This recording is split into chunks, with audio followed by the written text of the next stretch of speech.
Buongiorno, ben ritrovati, prima edizione dei nostri telegiornali, sono le 12 in punto e siamo insieme a voi per raccontarvi quanto accaduto nelle ultime ore nella nostra regione. Parleremo di furti con un vero e proprio raid in una sola serata a Castelfranco Veneto in 2 frazioni, parleremo della vicenda di un imprenditore che vive in auto dallo scorso 25 maggio, delle famiglie sfollate dopo la bomba d'acqua di Valdagno, non possono ancora tornare nelle loro abitazioni, e poi parleremo della festa di Sant'Antonio il 13 giugno con i tanti eventi in programma. Però iniziamo con la cronaca, con un incendio che ha interessato il tetto di un magazzino in via Gogna a Vicenza. Fortunatamente nessuno è rimasto ferito. Paura nella notte in via Gogna per un incendio scoppiato in un magazzino prontamente spento dai vigili del fuoco che hanno impiegato 4 ore per mettere in sicurezza l'edificio. Fortunatamente nessun ferito. I pompieri, arrivati con una squadra di 5 operatori e un'autopompa, hanno dovuto tagliare parte del tetto in legno con le motoseghe per isolare il focolaio. Le fiamme si erano sviluppate da un'auto parcheggiata sotto la struttura. Vasto incendio ieri sera intorno alle 21:15, siamo in provincia di Treviso, a Refrontolo per l'esattezza, in via Castellana. Le fiamme hanno interessato un granaio. Tempestivo l'intervento delle squadre dei vigili del fuoco da Conegliano e Vittorio Veneto, intervenuti con 5 mezzi e 14 operatori che hanno circoscritto il rogo prima che potesse propagarsi alla vicina stalla e abitazione. 2 anziani coniugi ultraottantenni sono rimasti lievemente intossicati e trasportati dai sanitari del SUEM in ospedale per accertamenti, sul posto anche i carabinieri di Pieve di Soligo. E adesso a Spinea, dove la vedo inquadrata, sì, la nostra Anna Maria Parisi, perché a Spinea non c'è ancora traccia di Mattia Testi, il 19enne scomparso da 5 giorni. Insieme ad Anna Maria Parisi il sindaco Franco Bevilacqua. Buongiorno ad entrambi. Sì, buongiorno anche a te Francesca e ai nostri telespettatori e telespettatrici, con il sindaco di Spinea Franco Bevilacqua per raccontare di queste ore di grande angoscia e disperazione da parte della famiglia del 19enne scomparso da 5 giorni con oggi, Mattia Testi, nonché di tutta la comunità. Intanto sindaco, buongiorno anche a lei. Che cosa è successo? Che cosa sa di questo ragazzo e perché non dà notizie di sé? Tra l'altro diciamo che è anche senza cellulare, che si è rotto perché nel corso di un alterco che ha avuto il ragazzo poco prima della scomparsa con un amico. Sì, allora c'è una grande preoccupazione naturalmente, e i genitori hanno segnalato la scomparsa, il prefetto ha aperto un piano di verifica delle persone scomparse, e dopo alcuni giorni tramite appunto anche il comando dei carabinieri e i vigili del fuoco si è attivata una ricerca in loco nella zona vicino a via Bennati, dove il ragazzo è stato visto l'ultima volta. Quindi sono intervenuti i vigili del fuoco con l'elicottero, con le unità cinofile, i carabinieri con delle unità, la polizia comunale con delle unità e la protezione civile, sia quella di Venezia che quella di Spinea. Quindi si è fatta una ricerca a tappeto in una zona dove potenzialmente poteva esserci il ragazzo. Ora il ragazzo non è stato trovato e questo è positivo per alcuni versi, però le ricerche qua localmente sono state sospese. È stato allargato la ricerca da parte delle autorità competenti in altre zone al di fuori di Spinea.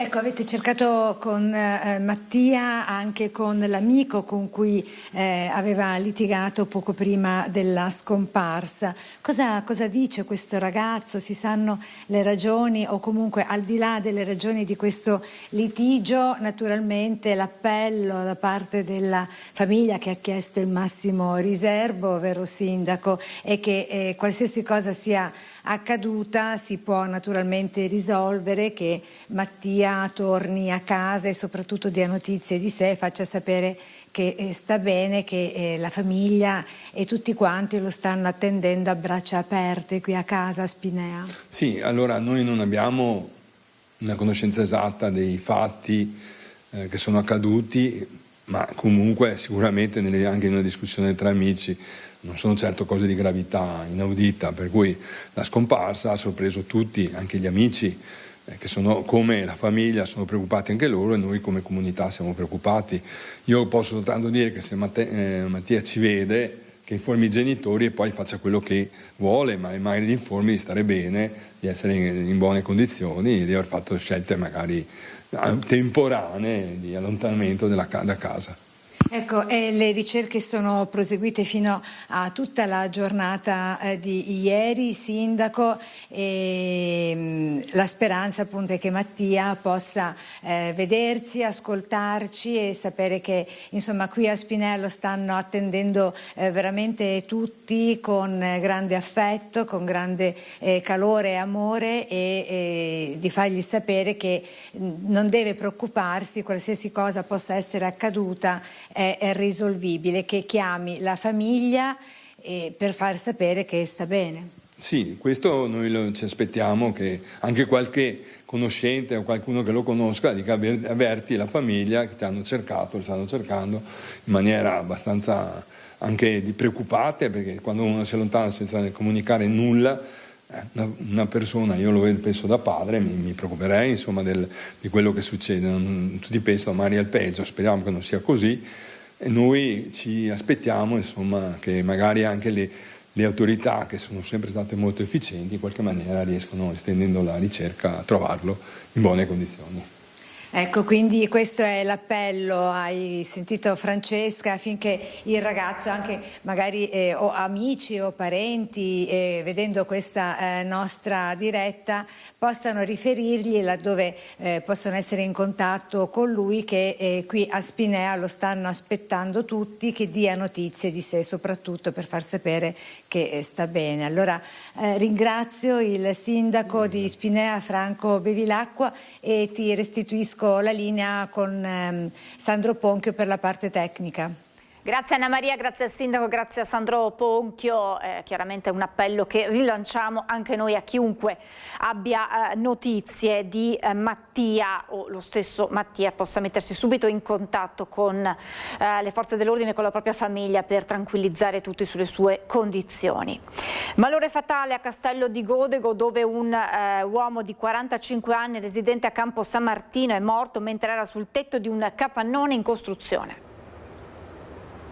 Stava lavorando nel cantiere di via Asiago a Castello di Godego. Intorno alle 11 del mattino di ieri il malore fatale che gli è costato la vita mentre era sopra il tetto di un capannone in costruzione. La vittima è Gheorghe Alexandrescu, 45 anni, dipendente della Gallinaro Costruzioni, residente con la famiglia a Campo San Martino. Secondo le prime ricostruzioni l'uomo sarebbe stato colpito da un improvviso malore, probabilmente un infarto. L'allarme è stato lanciato dai colleghi, che lo hanno trovato a terra privo di sensi e hanno immediatamente avviato le manovre di soccorso. Sul posto il medico e gli infermieri del SUEM 118, che hanno tentato a lungo di rianimarlo anche con l'ausilio del defibrillatore. Ogni sforzo però si è rivelato vano. Cordoglio è stato espresso dalla CGIL di Treviso, che ha richiamato l'attenzione sull'importanza della tutela della salute e della sicurezza nei luoghi di lavoro, soprattutto nei settori caratterizzati da elevato impegno fisico e dall'esposizione alle condizioni climatiche. Vi avevo anticipato raid di furti in poche ore a Castelfranco, soprattutto 2 frazioni prese di mira. Allora sul posto c'è la nostra Edi Caliman insieme a Nicoletta Rizzetto per raccontarci questa serata, notte di paura tra i residenti. Buongiorno Edi.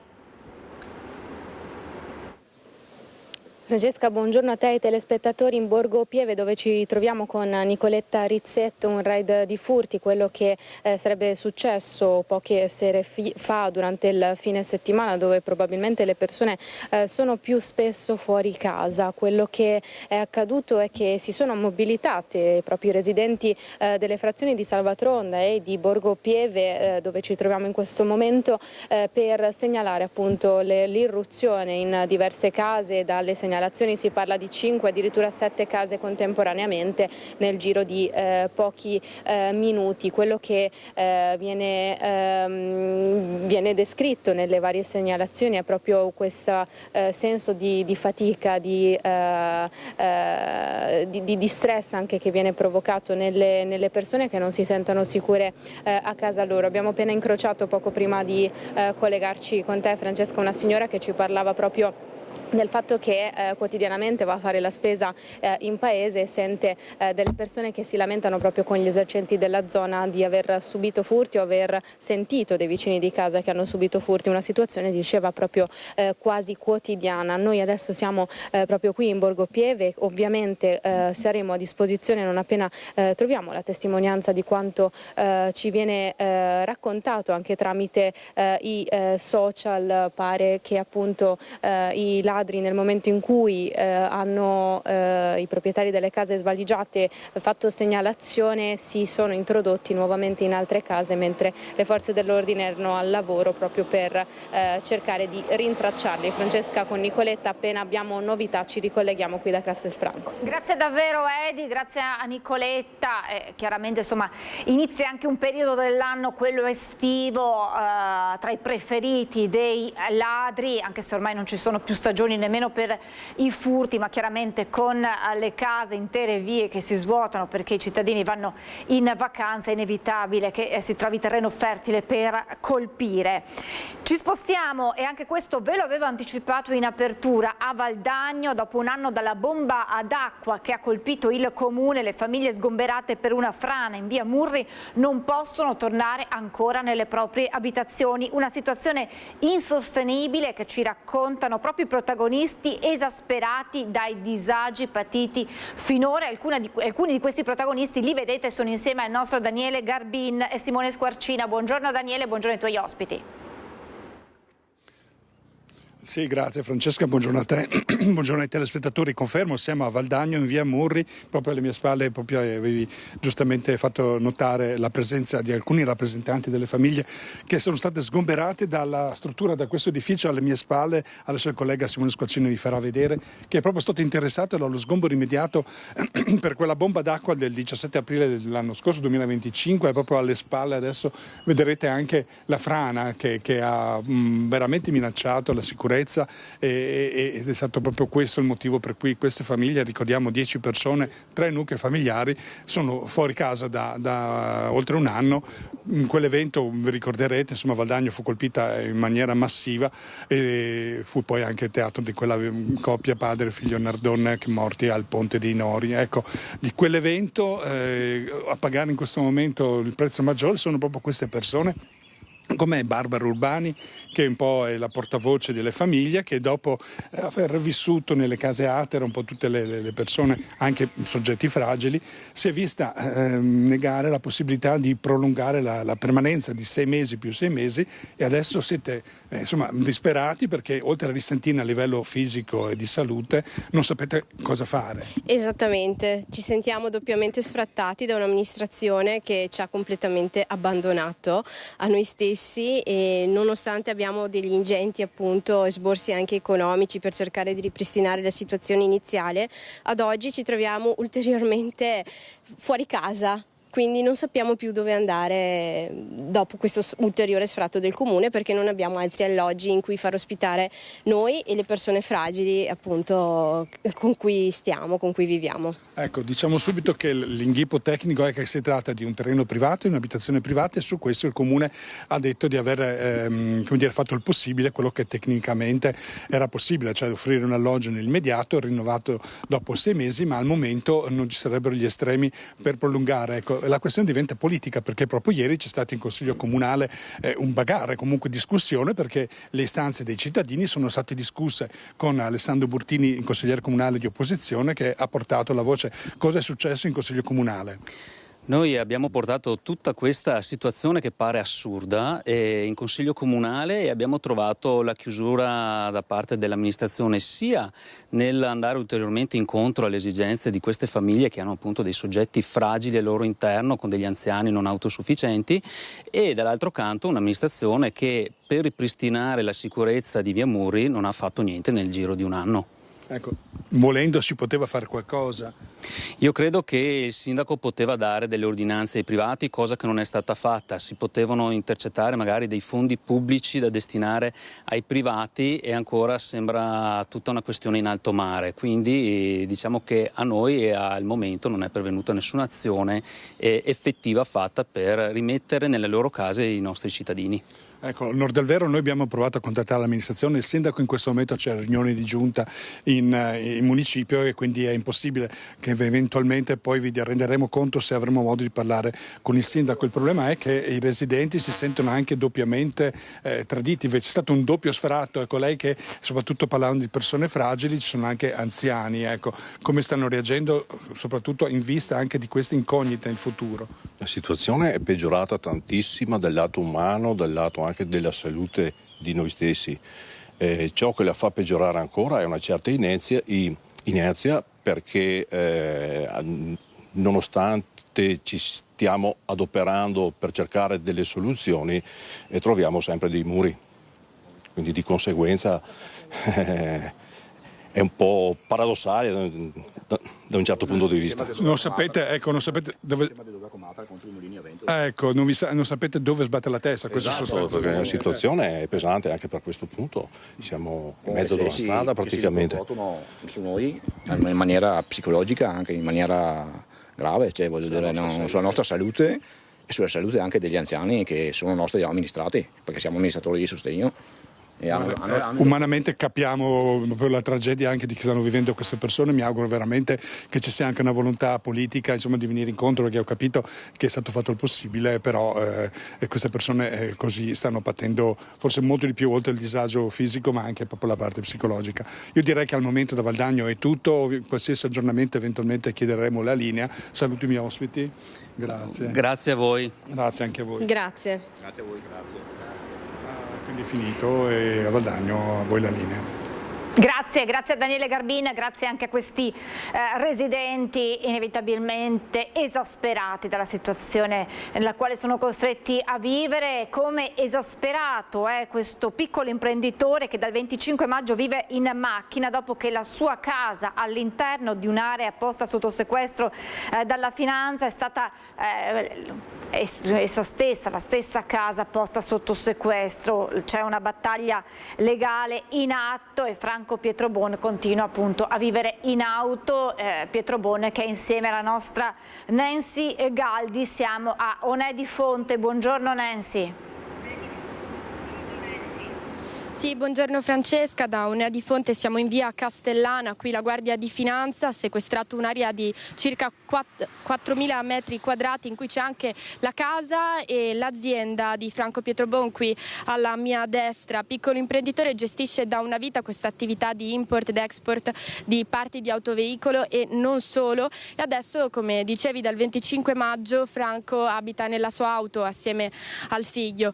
Dunque Franco, che cosa è successo? Perché hanno sequestrato l'area? Perché dicono che sto inquinando come al solito, perché ho avuto altri 4 sequestri, sempre perché sto inquinando, dicono, però io l'ho sempre aperto, perché se non fosse regolare non avrei aperto, mi spiego il discorso, non vogliono capire, e adesso anche adesso il comune ci ha chiamati ieri, vogliono darci provvisoriamente una casa.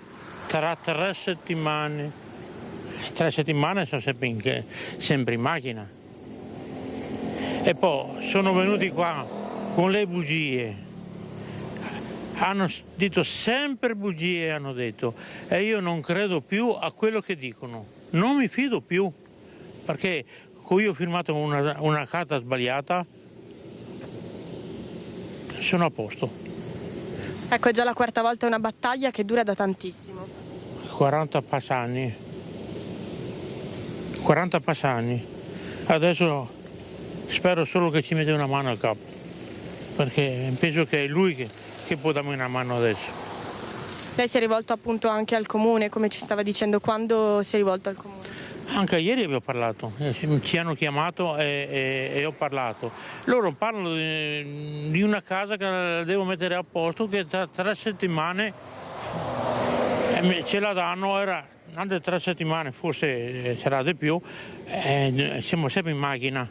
Però a parte quello, non credo più alle loro parole, perché sono falsi. Hanno sempre fatto quella falsità qua da me. Perché se parla con la gente, ho 3 testimoni che hanno parlato con la finanza e col comune, dicono una cosa e ne fanno un'altra. Ecco, lei abita dal 25 maggio ormai in auto, adesso la mostriamo ai telespettatori. Lungo la strada, in questo punto, una strada tra l'altro molto frequentata. Compagnia di un gatto. Ecco, l'auto non funziona? Funziona se mette una batteria, se cambio la batteria funziona che il paio d'ore e dopo che va giù la batteria non funziona più. Non ha aria condizionata? No, perché non caricano senza aria condizionata. Sì, è una gran macchina, però se non c'è una batteria, un alternatore che carica, sono a piedi. Tra l'altro la strada è abbastanza pericolosa? Sì, è peggio di Monza. Perché state qua a guardare, vedete che casino. Passano anche i camion che tra l'altro hanno toccato anche la macchina. Sì, passano anche i camion che facendo manovra per andare di là mi hanno toccato la macchina 3 volte. Ecco, pericolosa in tutti i sensi, anche per le condizioni di salute. La dottoressa mia mi ha detto che devo essere seguito e il comune mi ha risposto che vada in casa ricovero. Se pagano loro. Io soldi con 750 euro. Casa ricovero, sapete che voi cosa costa casa ricovero, giusto? Non so adesso per quanto... Non lo so. Bene, grazie a Franco Pietrobone, grazie anche a Tommaso Migotta, la parte tecnica. Per il momento qui da Una di Fonte è tutto, restituisco la linea allo studio. Grazie Nancy, grazie a Tommaso e grazie anche a Franco Pietrobon per averci raccontato la sua vicenda. Da ieri sera sono in corso nella zona della Val di Fanes e dintorni le ricerche di una escursionista slovena di 54 anni, la cui scomparsa è stata segnalata ai carabinieri di Ortisei dalla madre, preoccupata perché non aveva più contatti con lei. Secondo la donna, la figlia si sarebbe dovuta trovare in Val Gardena quando dalle analisi delle telecamere è stata intercettata la sua auto di passaggio sabato sera verso Fiames. Le ricerche si sono spostate a Cortina, dove in serata è stata trovata parcheggiata l'auto in località Felizon. L'analisi delle celle telefoniche ha indicato come area dell'ultima attivazione del cellulare, avvenuta domenica mattina alle 7, quella di Cal Rosà. Ora il telefono risulta non raggiungibile. Questa mattina l'elicottero della Guardia di Finanza dotato di IMSS Catcher ha effettuato una perlustrazione. Al momento sta sorvolando la zona quello dei Vigili del Fuoco. Stanno partecipando alla ricerca il Soccorso Alpino di Cortina e della Guardia di Finanza, oltre a quello di San Vigilio di Marebbe. Vigili del Fuoco e Carabinieri, sono presenti dronisti e 2 unità cinofile molecolari. Chiunque abbia qualche informazione è pregato di contattare i Carabinieri. Il GUP Camilla Del Torre ha rinviato al 15 giugno l'udienza preliminare per il caso di Gemona, disponendo la traduzione delle imputate in aula, rinvio causato dall'astensione degli avvocati. È stata rinviata al 15 giugno l'udienza preliminare davanti al giudice Camilla Del Torre del Tribunale di Udine del processo per l'omicidio aggravato e il vilipendio di cadavere di Alessandro Venier. Le 2 imputate, Lorena Venier e Meli Incastro Monsalvo, saranno chiamate a comparire in aula. Il giudice ha infatti disposto la traduzione in carcere al Palazzo di Giustizia, anche se entrambe potranno decidere di non essere presenti rinunciando alla possibilità di assistere all'udienza. Il rinvio è stato deciso per l'astensione, proclamata dalle Camere penali da oggi fino al 12 giugno, di tutti gli avvocati difensori delle donne accusate di aver ucciso e fatto a pezzi il cadavere di Alessandro Venier e di parte civile a tutela della figlia di Meli Incastro e del compagno per cui la donna è accusata dei reati contestati come ispiratrice ed esecutrice materiale. Per Lorena le accuse la inquadrano invece come organizzatrice ed esecutrice materiale. Il giudice, in funzione dell'astensione dei legali e dell'impossibilità a procedere con l'udienza, ha sospeso i tempi di calcolo della massima custodia cautelare, che sono in scadenza il 31 luglio. Per evitare di arrivare lunga, lunga sull'emissione del decreto di rinvio a giudizio. Ritardo che comporterebbe la scarcerazione delle donne ad 1 anno dal fermo disposto sia per Lorena, che aveva anche confessato, che per Meilin, che invece aveva chiamato il 112 per informare della presenza del cadavere della vittima nel garage nascosto in un bidone della spazzatura. Per quanto riguarda la situazione della figlia di Meilin e Alessandro, la piccola, che ha compiuto 1 anno il 31 gennaio scorso, è in attesa di essere affidata ai nonni materni, che hanno intenzione di portarla in Colombia con loro. Il Tribunale dei minori si esprimerà tra settembre e ottobre, ma tutto sembra andare nella direzione del via libera all'affido. L'omicidio di Roberto Basso, il tabaccaio di Jesolo, ucciso a maggio di 2 anni fa. Il suo assassino Leonard Sheu è stato condannato a 15 anni di reclusione con rito abbreviato.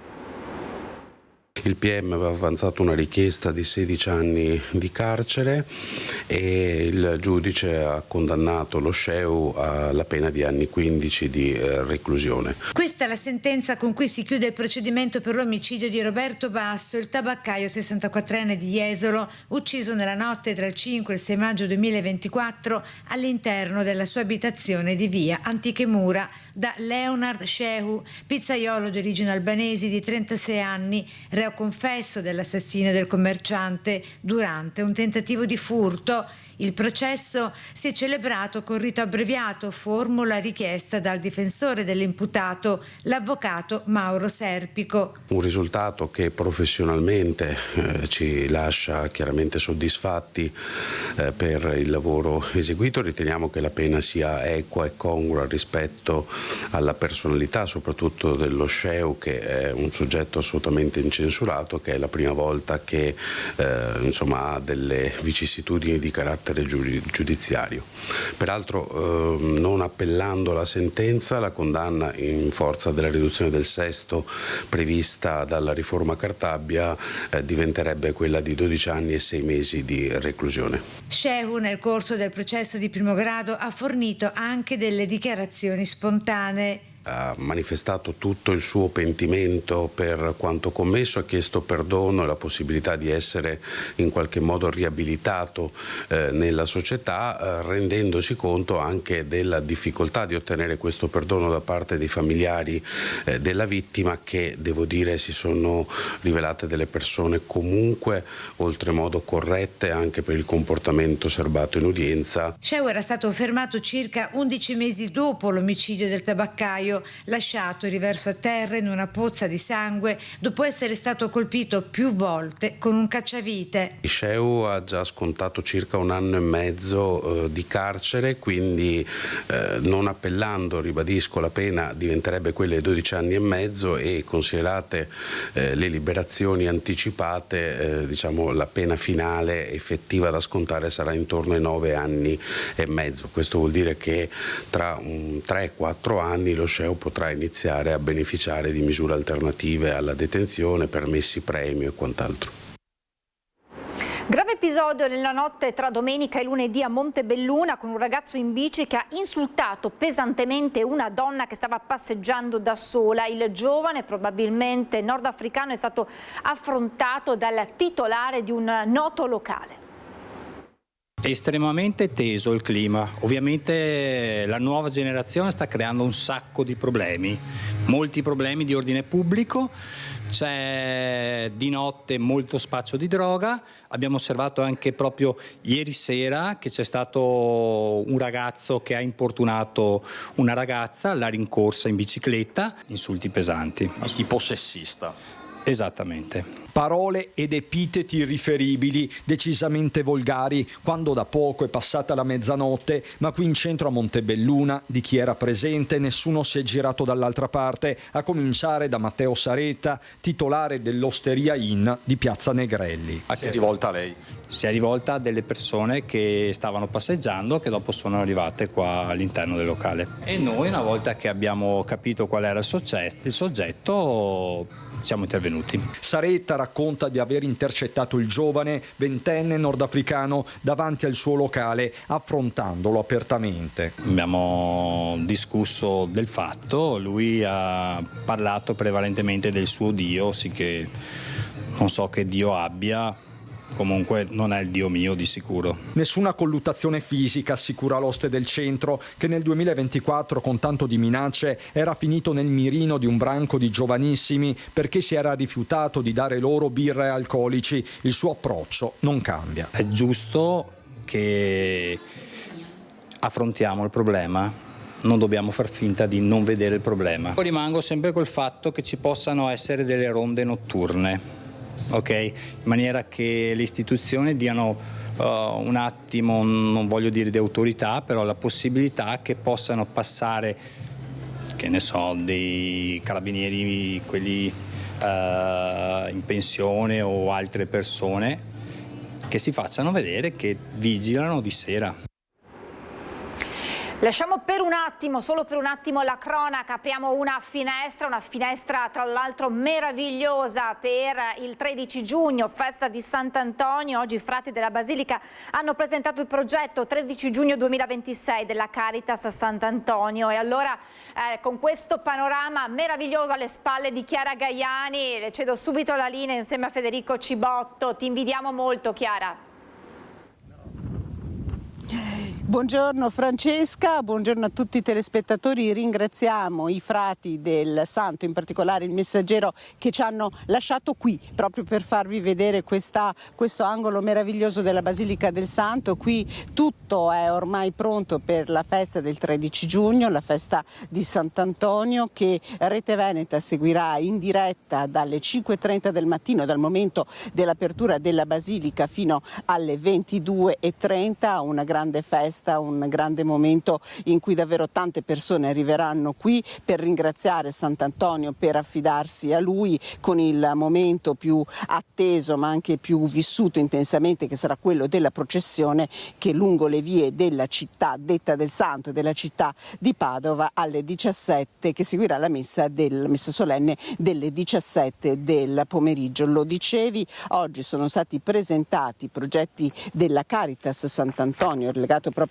al pane dei poveri, voluto da Sant'Antonio, che ha dedicato tutta la sua vita agli ultimi, un progetto che quest'anno si concentrerà per ridare la vista a persone che in Africa hanno questo problema. Ci sono anche molti bambini in uno degli stati più poveri dell'Africa, quello del Benin, con uno sconfinamento anche in Togo. Allora ci racconta questo progetto Fra Valerio Folli, che è il direttore della Caritas di Sant'Antonio. Io vi lascio da questo posto davvero molto bello con la Basilica del Santo. Ringrazio Cristian Racheyende che era con me per la collaborazione tecnica. Poi Francesca, la linea può tornare a te.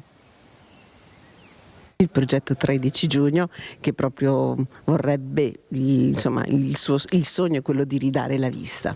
Sì, noi ci siamo lasciati guidare da Danilo, questo missionario laico che è del territorio padovano, che vive ormai da diversi anni in Benin.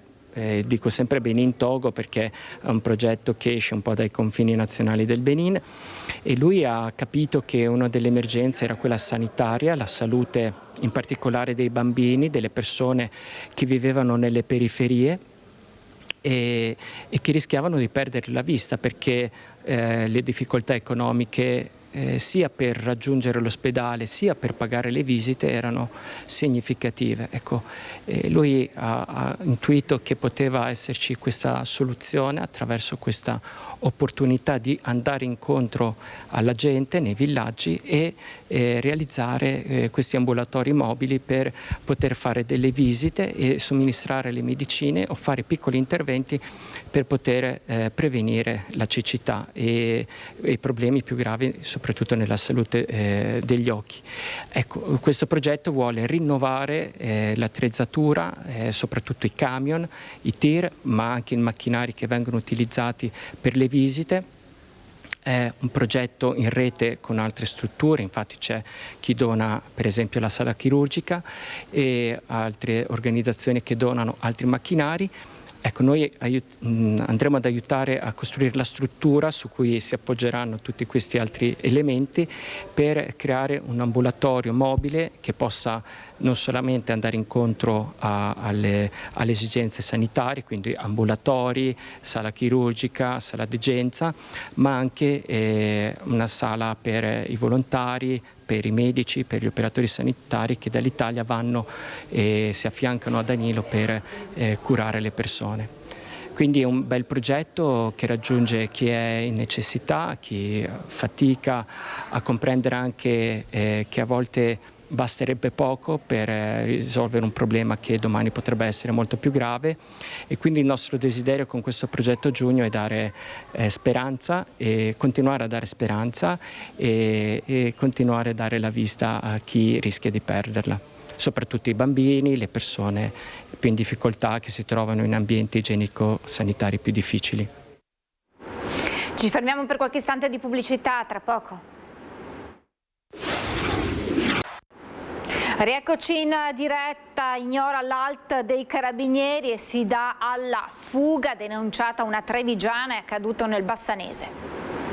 Una folle fuga in auto di oltre 15 km prima di finire fuori strada e schiantarsi. Verso l'1:30 una 25enne trevigiana alla guida di una Renault Clio ha ignorato l'alt dei carabinieri dando il via a una precipitosa fuga lungo le strade dei comuni di Bassano del Grappa, Rosà e Rossano Veneto. La sua corsa si è conclusa a Loria in via Campagnola, dove ha perso il controllo del veicolo sul quale viaggiava ad alta velocità, finendo in un fossato a bordo strada. Ha quindi tentato disperatamente di proseguire la fuga a piedi, ma con scarsi risultati. È stata infatti raggiunta e bloccata. La giovane si è rifiutata di sottoporsi all'alcol test. È stata allora denunciata per resistenza pubblica ufficiale e per guida in stato di ebbrezza, aggravata dall'orario notturno e dall'aver provocato un incidente stradale. Un minorenne rapinato a Jesolo da 2 giovani poi arrestati dai carabinieri, mentre nel fine settimana c'è stata l'ennesima rissa sempre nella località balneare. 2 italiani, un minorenne e un maggiorenne, hanno rapinato un minorenne davanti a un bar di Jesolo in piazza Carducci, ma i carabinieri di San Donà di Piave l'hanno individuato poco dopo e arrestato.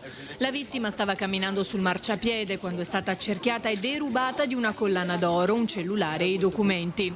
Poco prima l'arma era intervenuta in ausilio della polizia locale di Jesolo per sedare una rissa tra 2 gruppi di giovani in piazza Marconi. Ma non è tutto. A distanza di pochi giorni dalle ultime risse con i Maranza, infatti, a Jesolo c'è stato un nuovo scontro tra giovani nella notte tra sabato e domenica in piazza Mazzini, che ha riacceso qualche preoccupazione nel cuore della movida balneare.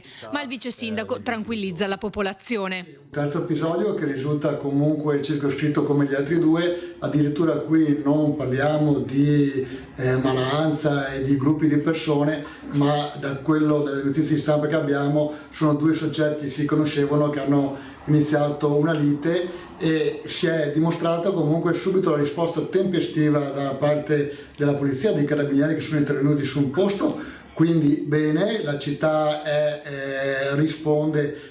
Da subito, infatti, anche grazie ai rinforzi decisi dal Comitato per l'Ordine e la Sicurezza Pubblica, a Jesolo sono state attivate subito le misure di sicurezza necessarie. È una città che dal punto di vista sicurezza ha dimostrato con i numeri che è una città sicura. In questi giorni ci sono stati più di 200.000 presenze giornaliere, grazie anche al Corpus Domini, e tutto è filato liscio. Quindi sono episodi da condannare, sono episodi da attenzionare, ma sono episodi che restano legati a una semplice lite per ora. Per le forze dell'ordine è stato un intenso weekend di lavoro quello jesolano. 2 stranieri classe 1990 sono stati bloccati e perquisiti sabato sera, un altro denunciato. Oltre a essersi disfatti della droga durante l'inseguimento della polizia del commissariato di Jesolo, avevano addosso dosi fiutate dal cane della polizia locale. L'assessore di Belluno, Marco Dal Ponte, ha rassegnato le sue dimissioni dalla Giunta De Pellegrin. La decisione ufficializzata ieri mattina con una lettera consegnata nelle mani del sindaco.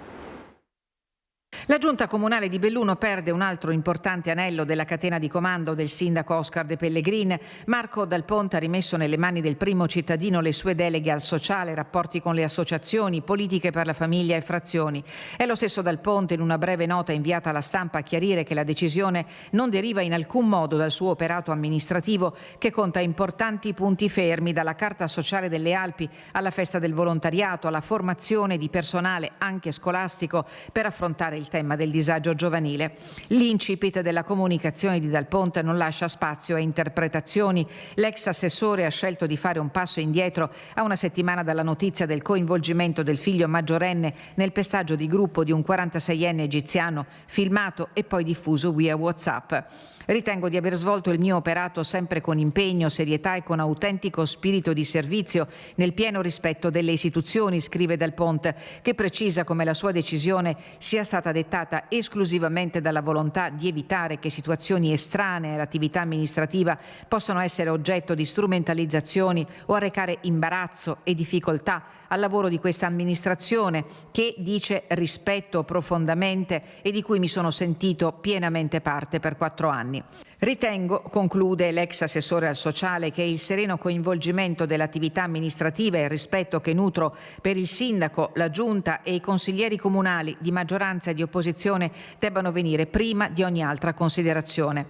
Interpellato, il sindaco ha fatto sapere attraverso la sua portavoce che al momento non intende commentare la decisione di Dal Ponte, tanto più che non è nemmeno detto che non ci sia spazio per un rinnovo della fiducia. Afferma di comprendere la decisione assunta per evitare commenti in ambito politico, come scritto dallo stesso Dal Ponte, la capogruppo di Insieme per Belluno Bene Comune Lucia Olivotto. L'uccisione in Mozambico del vescovo Monsignor Osorio, 54 anni, freddato con un colpo di fucile al cuore. Venerdì nella cittadina del Mozambico dove lui viveva ci sarà il funerale, mentre nei prossimi giorni nelle diocesi di Vittorio Veneto e Treviso, dove lui aveva operato, ci saranno dei momenti di preghiera e di commemorazione. Intanto, in un video pubblicato dalla Vita del Popolo, l'ultimo video di Monsignor Osorio tra i fedeli poche ore prima di essere ucciso.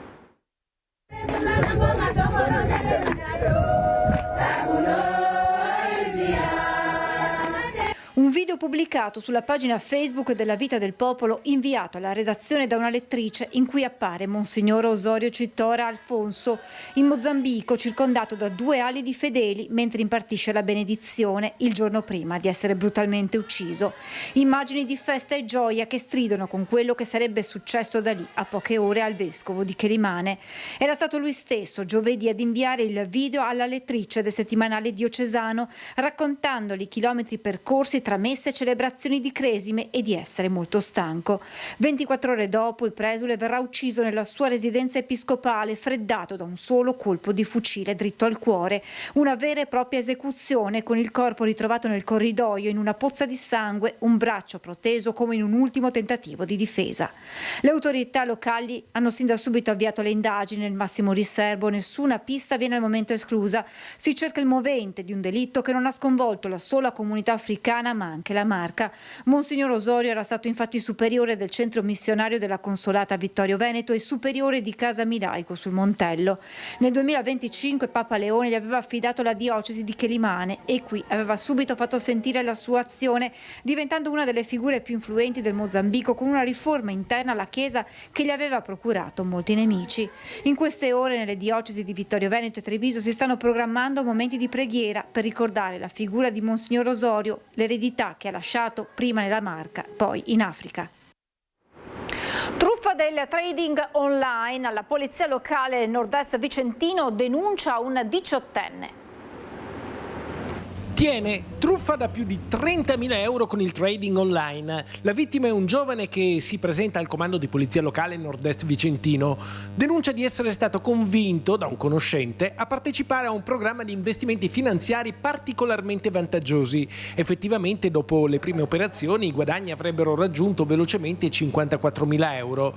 Per poterli riscuotere, però, al giovane sarebbe stato chiesto di effettuare altri versamenti continui e sempre più ravvicinati su vari conti correnti indicati di volta in volta dal finto broker.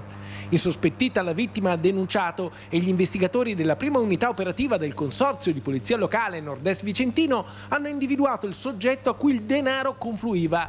Si tratta di un 18enne di Tiene che, da quanto accertato, in 6 mesi avrebbe ricevuto dalla vittima oltre 31.000 euro. Per questo è stato denunciato. Parliamo ora di economia con il Veneto in una difficoltà economica globale, in una crisi globale soprattutto energetica e sul fronte export guarda sempre di più ai paesi del sud-est asiatico, protagonisti di un forum in scena Cisondi Valmarino. Proprio da lì c'è la nostra Elena Dal Forno insieme al presidente Mario Pozza. Buongiorno Elena, buongiorno Presidente. Buongiorno a te Francesca, siamo con Mario Pozza, presidente della Camera di Commercio di Treviso Belluno, ma anche presidente delle Camere di Commercio estere. E proprio qui, in una location straordinaria, come ha detto proprio il presidente, che è il Castelbrando di Massimo Colomban, c'è stato questo forum molto interessante sui paesi del sud-est asiatico. C'era già stato un forum sui paesi del Latino America, invece qui oggi si parla di un nuovo mercato. Un mercato che è stato abbastanza, poco interessante per l'Italia, ma che oggi invece si apre a nuove prospettive. Oltre 30 buyer internazionali invitati, 53 imprese venete interessate. Ecco, chiediamo proprio al Presidente innanzitutto quali sono le prospettive di futuro. Sì, buongiorno, grazie per l'invito. Le prospettive per il futuro sono, direi, molto allettanti per le nostre imprese, perché ci rivolgiamo a dei mercati importanti come quello asiatico, India, Cina, Giappone, che apprezzano molto il Made in Italy, e il continente australe. Quindi possiamo dire che qui c'è un'alternativa alle difficoltà che il mercato domestico come quello europeo, come quello statunitense dà, nonostante i numeri delle esportazioni siano ancora numeri positivi, però ovviamente con le criticità che ci sono, la concorrenza cinese che è molto forte sui prodotti di basso valore aggiunto, ma noi abbiamo Made in Italy che possiamo ancora valorizzare ancora di più, e l'impegno di oggi, di questa 3 giorni, è proprio quello di far conoscere ai nostri imprenditori e ai buyers come lavorano le nostre imprese. Tra l'altro proprio in Australia Massimo Colomban con la sua Permastelisa ha ricoperto il teatro dell'Opera House di Sydney, già parliamo di quasi più di 20 anni fa, 25 anni fa. Quindi queste imprese italiane hanno un mercato molto giovane, anche si diceva, questi paesi hanno una forza lavoro che noi non abbiamo più. Sì, guarda, in riferimento con l'Australia, io ho fatto una visita prima di preparare questo forum proprio l'anno scorso in autunno a Singapore e poi in Australia. L'Australia offre tantissime opportunità, innanzitutto un popolo giovane che ha pieno di forza, di energia, ma è un continente, perché è grandissimo, con tante materie prime, e poi c'è l'altro aspetto che hanno le Olimpiadi a Brisbane, oltre alle Olimpiadi abbiamo tantissimi italiani, quindi dobbiamo sfruttare l'italianità perché il legame con il nostro paese c'è ancora, e quindi credo che le nostre aziende al di là della distanza non debbano aver paura. Poi c'è l'assistenza della rete delle nostre camere di commercio, che è una rete consolidata, perché vivono l'esperienza aziendale come imprenditori o come amministratori, ma sono lì anche con le famiglie e quindi ti seguono anche dopo il tuo investimento. Basta, come dico sempre, sapere quando tu affronti un mercato a chi rivolgerti per avere quell'assistenza, quella certezza di essere affiancato da chi conosce, insomma, le tematiche. Ecco, proprio la rete camerale, dicevamo, una sorta di ombrello sotto il quale le imprese possono trovare riparo magari a leggi che non conoscono, tutela di ambiente, territorio che magari non sono nelle loro corde. Invece chi vive lì, chi conosce il territorio, chi conosce il tessuto sociale, il tessuto imprenditoriale, invece può aiutare molto. E quali sono i settori secondo lei, Presidente, che potrebbero essere importanti per le aziende anche del Veneto? Ma allora, i settori sono tantissimi, perché noi fortunatamente abbiamo tanti settori manifatturieri importanti, dalla meccanica al mobile arredo, quindi il design, poi all'aerospaziale, automotive, quindi c'è di tutto volendo. Noi qui ad esempio abbiamo finalizzato i nostri interventi al settore del mobile arredo per quanto riguarda il Giappone e la Cina, invece per quanto riguarda l'India si è andata sulla meccanica, come l'Australia si va sia sulla meccanica che sul mobile arredo, quindi ci sono tantissimi spazi. Ci sono, oltre a questi paesi, ci sono le Filippine, c'è la Corea Corea del Sud, c'è la Malaysia, insomma abbiamo dato una possibilità di verifica e l'avranno proprio con i buyers per capire effettivamente come si può andare a investire in questi paesi commercializzando, oppure magari anche portando siti produttivi, oppure portando qua degli investimenti. Ecco, senza dimenticare naturalmente l'agroalimentare, che ci hanno detto che ieri sera gli ospiti cinesi, coreani, giapponesi hanno apprezzato molto prosecco e vino rosso qui alla cena a Castelbrando. Hanno fatto festa, d'altronde poi il contesto ti porta a rilassarti e via. E poi non sappiamo, insomma, non ha parlato del Made in Italy legato all'agroalimentare, però è sotto gli occhi di tutti. Uno dei temi e dei compiti che hanno anche le Camere di Commercio italiane all'estero è proprio quello di difendere l'Italian sounding e segnalare dove ci sono queste storpiature dei nostri prodotti come il parmesan o altro, ecco, solo per citare, o la mozzarella, ecco. Ecco, benissimo, per noi da Castelbrando è tutto, ti ridò la linea a Francesca e poi naturalmente nei TG della sera parleremo ovviamente anche con altri ospiti. Grazie mille, grazie davvero a Elena Dal Forno, insieme a lei Alberto Pivetta, grazie anche al presidente Mario Pozza. La politica, Gianangelo Boff, passato al partito di Vannacci, risponde a Mario Conte che lo ha accusato di aver tradito la Lega e lo fa con un video riproponendo vecchie dichiarazioni di Giancarlo Gentilini contro l'attuale sindaco di Treviso. Vorrei dire al sindaco di Treviso, Mario Conte, che tra l'altro è anche un sindaco di centrodestra, per cui non ho nessuna intenzione di fare polemica con lui, ma per sapere cosa ne pensava Giancarlo Gentilini proprio su chi tradiva, basta andarsi a vedere i video e cosa dichiarava. Quando un figlio politico non tiene conto del padre politico, allora cosa fa un padre? Disereda il figlio. E quindi ogni rapporto politico e umano con Mario Conte viene a cessare. Se non lo accettavo nella mia lista, Mario Conte sarebbe stato res nullius, cioè una nullità. Le dichiarazioni di queste ore di Mario Conte messe a confronto con ciò che dell'attuale sindaco di Treviso diceva una decina di anni fa Giancarlo Gentilini, risponde all'accusa di tradimento con un video con tanto di simbolo di Futuro Nazionale l'ormai ex leghista Gianangelo Boff, criticato per essersi iscritto al partito del generale Vannacci e per averlo accostato al sindaco sceriffo, simbolo del Carroccio.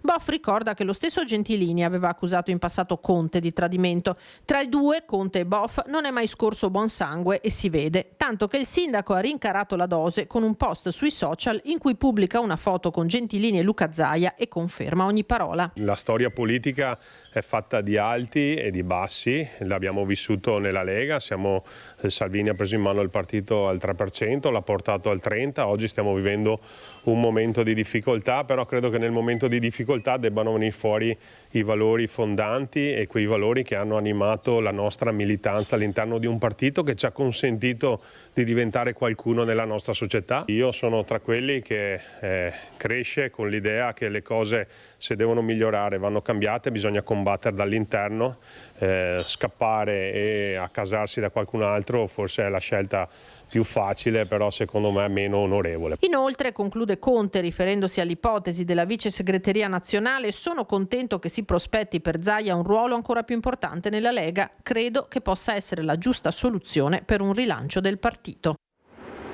L'esito dei ballottaggi in Veneto, che ieri ha interessato 3 comuni, tra questi Castelfranco e Monselice. Iniziamo proprio da Castelfranco con la nuova sindaca Maria Ghimenton, già al lavoro per formare la nuova giunta, mentre il centrodestra si lecca le ferite. Il ballottaggio si è chiuso con appena 236 voti di scarto.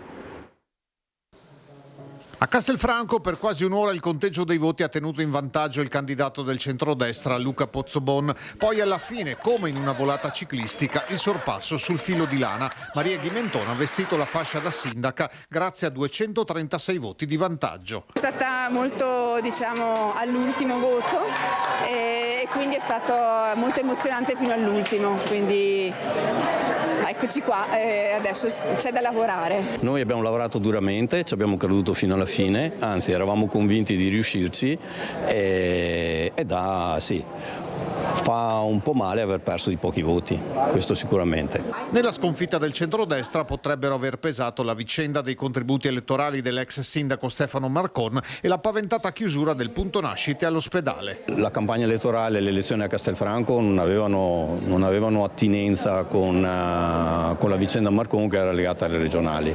Il punto nascita sì, certamente è stato cavalcato dall'altra parte, però onestamente sì, credo che il sindaco su questo argomento avrà poco da poter incidere. Determinante per l'esito del voto l'apparentamento tra Maria Ghimentone e Daniele Manente. È una grande emozione, la città ha dimostrato che aveva voglia di cambiare e sono contento che adesso con Maria possiamo provare a risollevare questa città e cercheremo di amministrare per tutti. C'è una convergenza ampia, c'è una sensibilità ampia, non solo di centrosinistra ma anche di centrodestra. Le nostre liste civiche sono molto varie e quindi cercheremo di fare il meglio per tutti. È stato importante essere uniti, viaggiare uniti verso questa meta, quindi io ci ho sempre creduto, allora, pensavo che fosse, ci abbiamo tutti e due creduto fin dall'inizio, abbiamo pensato di dare almeno un segno di unità alla città che attendeva da tanto tempo, un segno di unità tra forze simili e quindi l'abbiamo fatto con questo spirito e ecco, sono contenta che la città, sia pure per pochi voti, abbia risposto così. In ogni caso credo che possiamo dialogare anche con la parte dei cittadini che non ci ha votato, quindi sono convinta di questo. Grazie all'apparentamento la nuova maggioranza conta su 18 consiglieri, la minoranza resta a 5. Le priorità sono capire insieme dove iniziare, con quale squadra e quindi metterci insieme intorno a un tavolo e fissare quelle che sono tutte le... Dedica la vittoria? La dedico a tutto il mio gruppo, alle persone che mi sono state vicine anche nei momenti più difficili, la dedico alla mia famiglia, mio marito soprattutto, che mi è sempre stato vicino e anzi è stato la persona che mi ha aiutato in tutto questo percorso. Franco Ennio invece è il nuovo sindaco di Monselice. Le elezioni al termine del turno di ballottaggio hanno scelto il candidato di centrosinistra e il 53% dei cittadini andati al voto.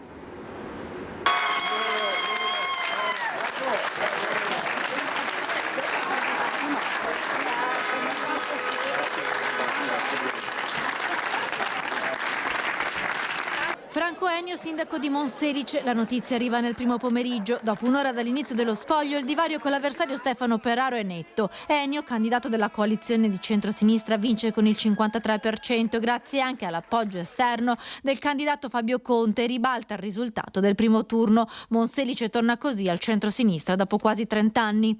È una vittoria bellissima, ma è una vittoria di tutte le persone che vediamo qui intorno, tutto il gruppo che mi ha sostenuto, che ha sostenuto questo progetto, un progetto di una Monselice nuova, una Monselice partecipata. Quindi un grazie a tutte le elettrici e agli elettori che hanno creduto a questo progetto e che con il loro voto hanno dato fiducia al progetto. La nuova amministrazione riunisce Movimento 5 Stelle, Alleanza Verdi Sinistra, civiche e movimenti ambientalisti e punta a coinvolgere i cittadini nel governo della città della Rocca. Una città partecipata, come dicevo prima, quindi una città che possa essere al massimo condivisa nella sua azione amministrativa.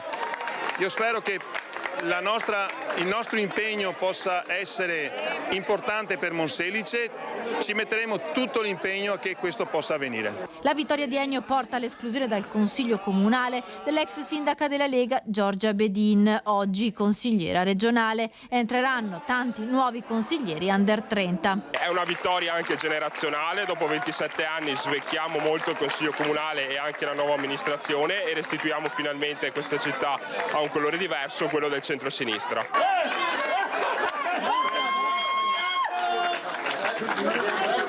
Ennio varca le porte del comune nel suo discorso e ringraziamento anche a Fabio Conte. Io, al di là degli schieramenti politici, sono il resto di centrodestra, però i problemi di Monselice non hanno colore. Io sono a disposizione con la nuova amministrazione del sindaco Ennio per affrontare i problemi della città e finalmente mettere mano a questa città che non merita il ruolo che in questo momento ricopre, ma molto di più. Per il Partito Democratico quella di Monselice è una vittoria importante. Ha vinto un sindaco concreto, una persona che sa parlare con i cittadini, quindi io credo che Franco Ennio farà molto bene insieme a tutta la squadra che è stata eletta. E il centrodestra perde il governo della città della Rocca dopo quasi 30 anni, ha pesato la divisione. Il candidato Stefano Peraro, vice sindaco uscente, sostenuto solo da Lega e Fratelli d'Italia, non riesce nell'impresa di dare continuità alla giunta di Giorgia Bedin. Stefano Peraro, Monselice è andata al centro-sinistra, quanto ha pesato l'appoggio di Conte nella vittoria del suo avversario? Ma noi siamo arrivati alla finale, eravamo ai calci di rigore, abbiamo calciato il nostro rigore. Peccato che in porta non avevamo solo un portiere, avevamo più portieri, frutto dell'inciucio, dell'apparentamento innaturale tra il centrodestra e il centrosinistra, e Monselice ha certo questa soluzione. Noi continueremo con la nostra opposizione, cercheremo di portare avanti la nostra proposta per il bene della città e soprattutto far capire agli elettori questa alleanza innaturale per la città che ha portato a questa vittoria momentanea. Ecco appunto, che opposizione sarà, su che temi vi batterete soprattutto? Ma oggi bisogna accettare l'esito e il responso delle urne che hanno detto che Franco Ennio è il sindaco della città di Monselice. Oggi noi ci batteremo sui temi della rigenerazione e dello sviluppo della città e cercheremo di capire se questa maggioranza, dove prevaleva il no alle prospettive di sviluppo della città, è ancora orientata a questo o se c'è una città che ha voglia veramente di cambiare. Mi fa sorridere che il vero cambiamento della città dopo 27 anni di centrodestra sia allearsi con chi ha governato per 22 anni la città. Mercoledì prossimo invece il giuramento della giunta di Albignasego durante il primo consiglio comunale che vede sedere sulla poltrona di sindaco Valentina Luise, eletta al primo turno lo scorso 25 maggio. Presentata la nuova giunta comunale di Albignasego, la sindaca Valentina Luise, in continuità con l'amministrazione Giacinti, ha riconfermato gli assessori Gregory Bottin, eletto con la Lega e nominato anche vice sindaco, Marco Mazzuccato della lista Luise e Massimiliano Barison della lista omonima. È stato riconfermato il vice sindaco Gregory Bottin con delega allo sport, l'assessore alla cultura Marco Mazzuccato con delega anche al commercio e all'istruzione, l'assessore Massimiliano Barison con delega al patrimonio, al lavoro e al risparmio energetico e al assetto idrogeologico, è entrata Mabel Bilato come assessore alle politiche sociali e giovanili, alle pari opportunità e la comunicazione, e poi è stato nominato un assessore tecnico che è il dottor Buson, che seguirà poi tutta la parte relativa al bilancio, all'attuazione del programma e a quello che è la grande sfida, che è la costituzione dell'ATS. Agli assessori si affiancheranno anche 5 consiglieri delegati: Daniele Maranna, Davide Mauri, Mattia Masiero, Annalisa Masiero e Roberta Basana. Federico Rampazzo, oltre ad alcune deleghe, sarà nominato presidente del Consiglio Comunale.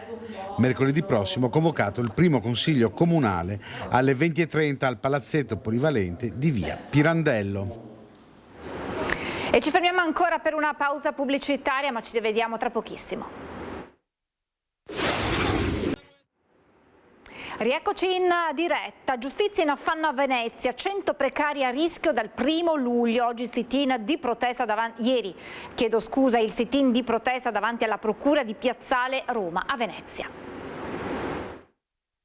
Non vogliamo più assunzioni. Non vogliamo più assunzioni. Se il 1° luglio non avremo i contratti che chiediamo, significa che metà della forza lavoro del Tribunale sparirà tutta ad un colpo e quindi i servizi verranno ridotti al minimo e saranno molto in affanno.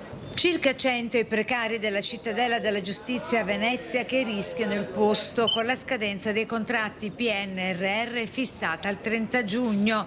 La denuncia arriva dalla funzione pubblica della CGIL che ha organizzato il presidio proprio davanti alla Procura. Ad oggi, dopo aver espletato la prova finale per l'ufficio per il processo, non sappiamo ancora dove e quando prenderemo servizio a tempo indeterminato e quanti di noi potranno rimanere attualmente in servizio nella sede dove attualmente lavoriamo. In particolare, dai calcoli fatti sembra che 1.500 persone a fronte di 8.200 UPP, cioè funzionari per il processo, non riusciranno a rientrare all'interno della stabilizzazione, quindi ancora c'è da chiarire questo aspetto, se saranno prorogati, sperando che vengano prorogati, che nessuno così rimanga a casa. Secondo il sindacato, negli uffici giudiziari locali mancano fino al 70% dei cancellieri e il 50% degli assistenti giudiziari. I lavoratori assunti nel 2022 per ridurre arretrati e velocizzare i processi potrebbero essere esclusi dal sistema dal 1° luglio. Attualmente noi siamo occupati all'interno delle cancellerie del Tribunale di Venezia, tra le cancellerie civili e penali. Io attualmente sono in servizio alla sezione GIP e GUP del Tribunale, altri miei colleghi qui presenti invece sono anche in servizio presso la cancelleria fallimentare. Siamo andati a riempire quei vuoti di organico che erano presenti qui 4 anni fa, quindi siamo anche diventati parte integrante del personale precedente e lavoriamo ormai quasi in simbiosi.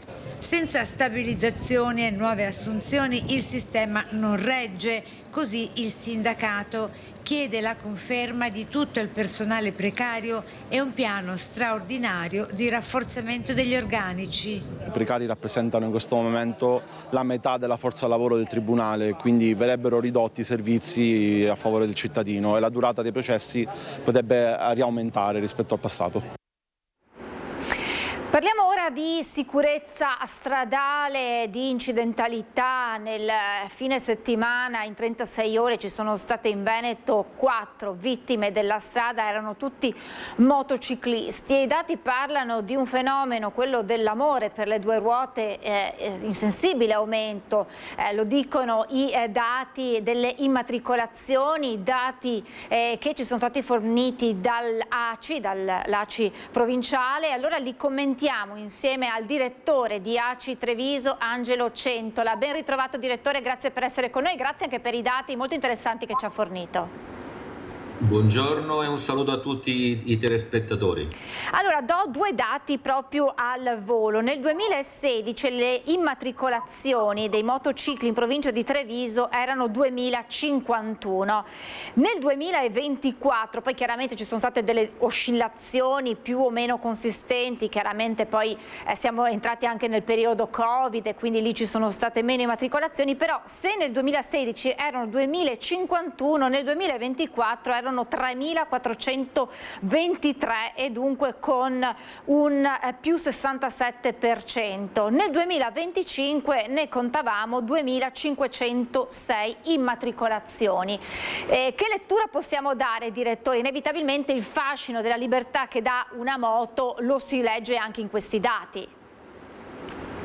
Ma la moto, come diceva lei, ha un fascino di libertà, ma un fascino anche, diciamo, di maggiore consapevolezza e naturalmente maggiore attenzione al raggiungimento dell'obiettivo. Parlo di lavoro, parlo di moto che utilizziamo anche per piacere, per turismo e quindi assaporare anche la strada e anche la natura. Però naturalmente chi viaggia in moto sa benissimo che ha più chance rispetto a un automobilista a raggiungere in maniera più rapida e possibile, ma anche meno ansiosa un obiettivo che può essere il posto di lavoro, piuttosto che andare a fare la spesa, piuttosto che incontrare degli amici. Quindi è una situazione abbastanza psicologica.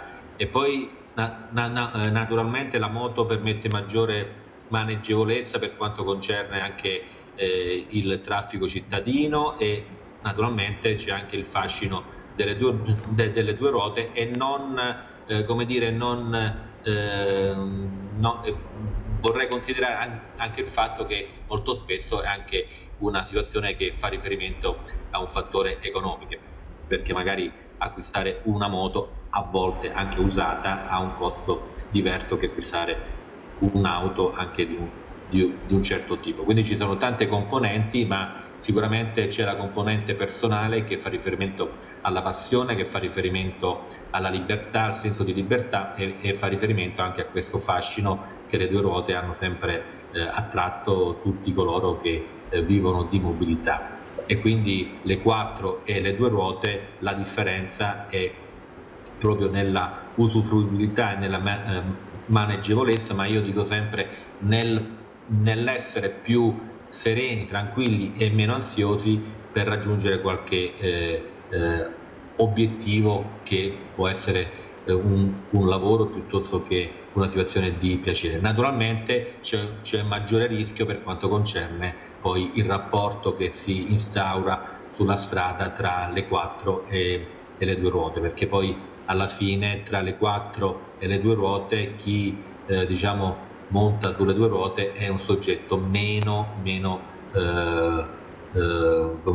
protetto rispetto a chi invece è solito guidare un'auto. Tant'è vero che noi di ACI qualche tempo fa abbiamo fatto una campagna per quanto concerne soprattutto le bici, che però sono sempre di 2 ruote, di reciproco riconoscimento tra coloro che usufruiscono della mobilità. Quindi ci dobbiamo riconoscere tra automobilisti e chi in questo caso usa le 2 ruote per poter diciamo andare in strada e per poter fare esperienza di mobilità. Ecco, questo numero così elevato di incidenti, è vero che è complice la bella stagione, nel senso che durante il periodo estivo immaginiamo sia proprio una questione statistica, più mezzi sulle strade, più moto sulle strade, quindi inevitabilmente il rischio che queste vengano coinvolte in incidenti è più elevato in questo periodo dell'anno rispetto al periodo invernale.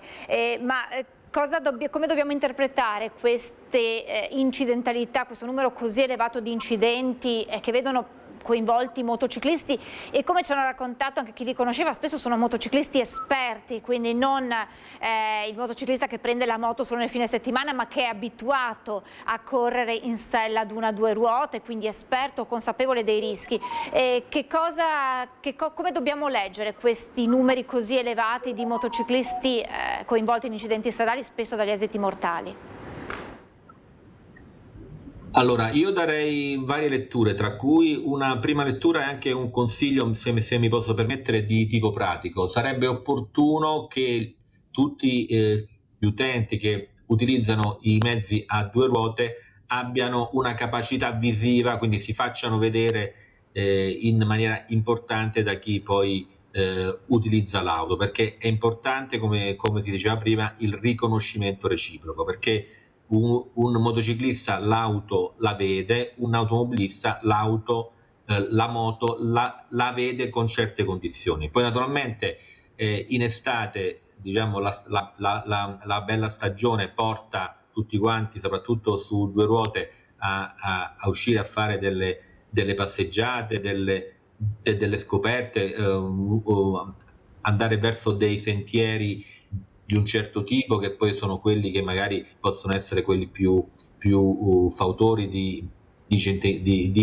incidentalità, ma naturalmente non sottovaluterei nemmeno la valenza e l'elemento velocità, perché se riesco ad andare in maniera adeguata probabilmente qualche pericolo lo riesco ad affrontare meglio e lo riesco anche a gestire meglio. La velocità è importante, ma naturalmente io ho sempre valutato, anche per esperienza di tipo personale, che il riconoscimento reciproco tra l'automobilista e il motociclista è l'aspetto fondamentale, perché l'automobilista deve essere in grado di riconoscere il motociclista, e una delle situazioni più pratiche è quello di farsi vedere, quindi utilizzare dei colori che possono essere più efficaci rispetto a dei colori che magari sono meno efficaci.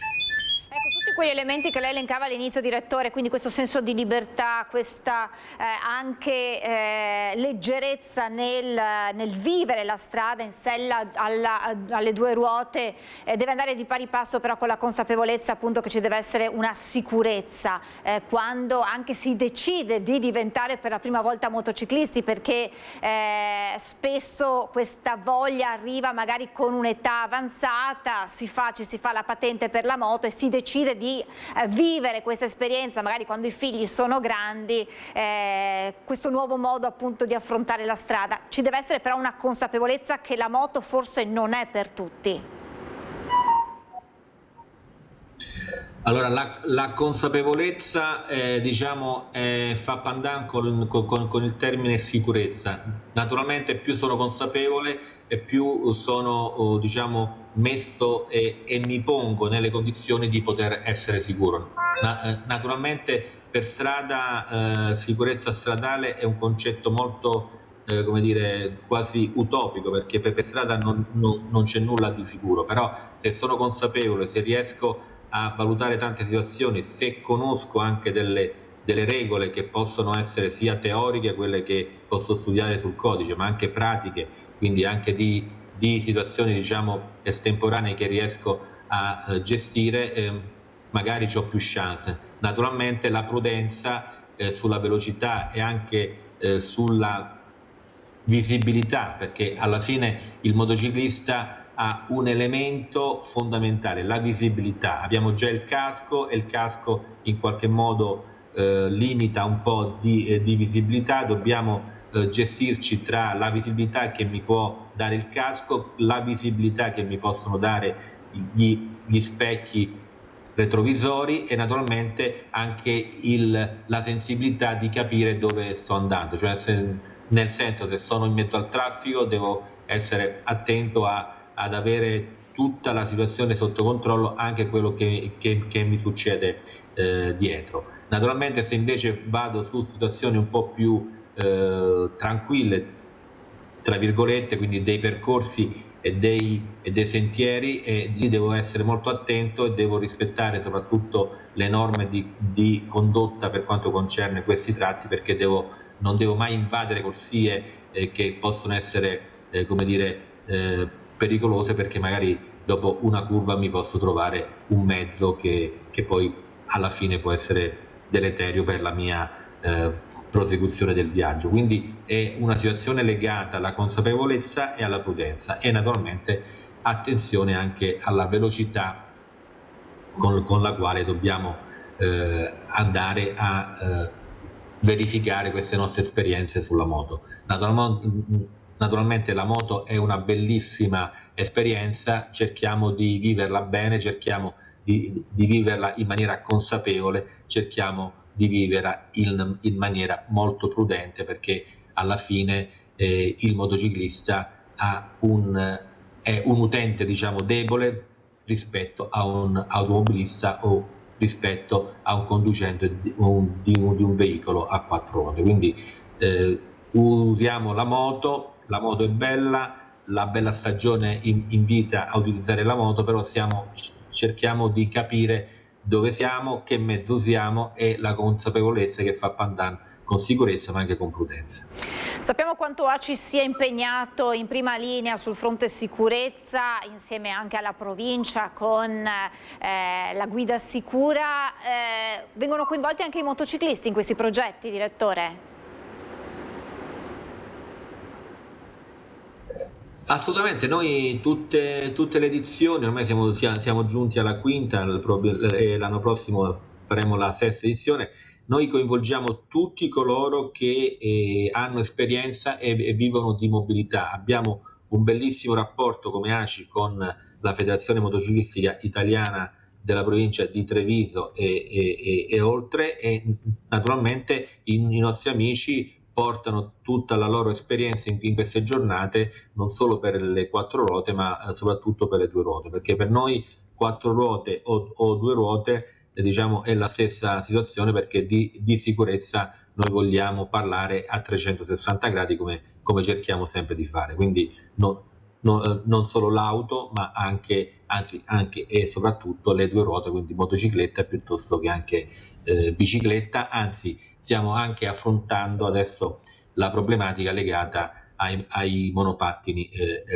elettrici, che è un altro argomento molto interessante, perché anche lì bisogna fare tanto e bisogna proporre tanto in termini e in tema di sicurezza stradale e di consapevolezza dell'utilizzo del mezzo in questo caso che vogliamo cercare di tutelare il più possibile.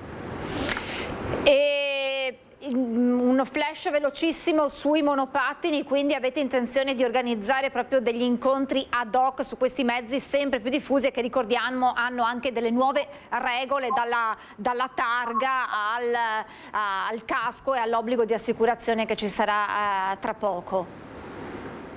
Sì, è molto probabile che la prossima edizione di Insieme per la sicurezza affronteremo e coinvolgeremo anche la tematica dei monopattini.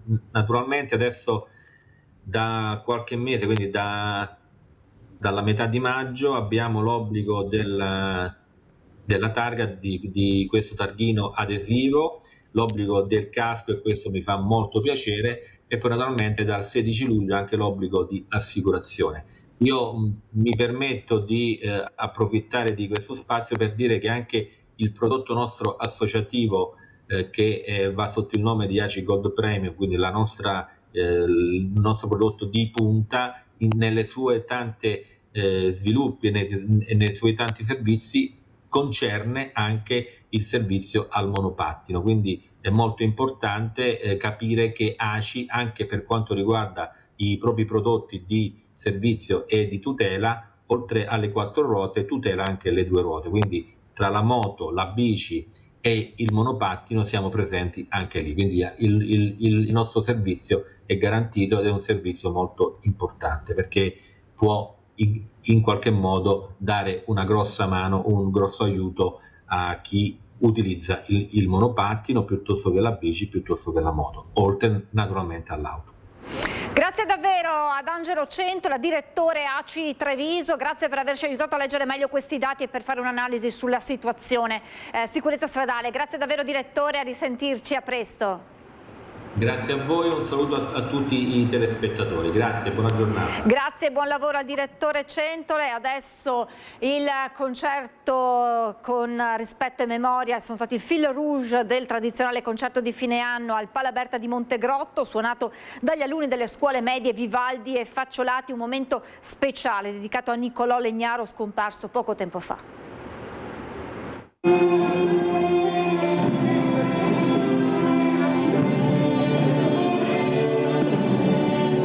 Sono state le classi prime con il medley dell'Ultimo dei Mohicani ad aprire la 4ª edizione al Palaberta di Montegrotto del concerto che unisce gli alunni delle scuole Vivaldi e Facciolati di Montegrotto e Torreglia. Fil rouge della serata e di un anno di intenso lavoro, il tema del rispetto proposto dal club Inner Wheel di Padova. Per noi rispetto vuol dire tante cose, vuol dire rispetto ad esempio delle diversità, il rispetto delle emozioni, il rispetto di ciò che ci ha preceduto e di ciò che verrà.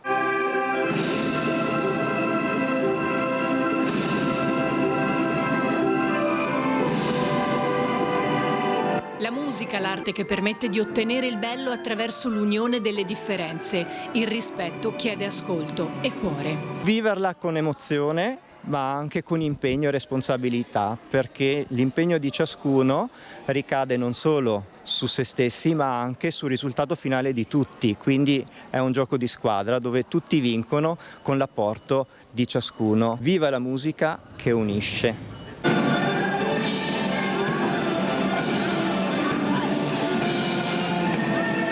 La serata è stata dedicata a chi è mancato nel corso dell'anno, in particolare al piccolo grande eroe Nicolò Legnaro, figlio dell'ex sindaco di Torreglia, spentosi lo scorso marzo. Sicuramente Nicolò ha tracciato un solco, ha detto questa è una strada bella, quella di distribuire bellezza.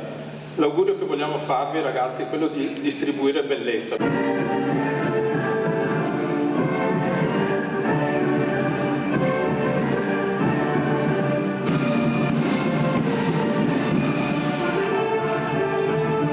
Dopo le classi prime è toccato alle seconde, poi al gruppo rock.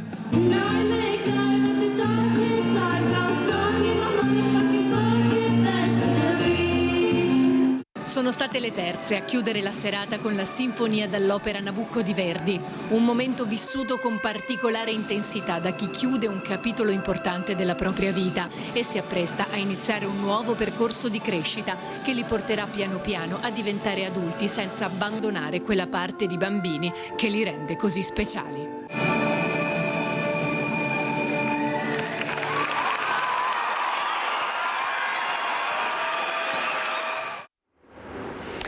Un flash velocissimo, i carabinieri di Portoviro hanno denunciato 2 giovani di origine marocchina di 23-24 anni che avrebbero puntato una pistola contro un loro coetaneo per poi aggredirlo. E vi ricordo questa sera alle 20:45 nuovo appuntamento in diretta con Ring su Antenna 3, ospiti Stefano Marcon della Lega, Vanessa Camani del PD, Gennaro Marotta di Azione, Eleonora Paccagnella di Fratelli d'Italia e Alberto Villanova. Appuntamento dunque su Antenna 3 a partire dalle 20:45 con Ring. Io ringrazio Alessandro Granziere, Marco Gagliazzo in regia, vi lascio la sigla, le previsioni del tempo e poi la nostra programmazione continuerà alle 16:20 il film La Verità. Buon pomeriggio.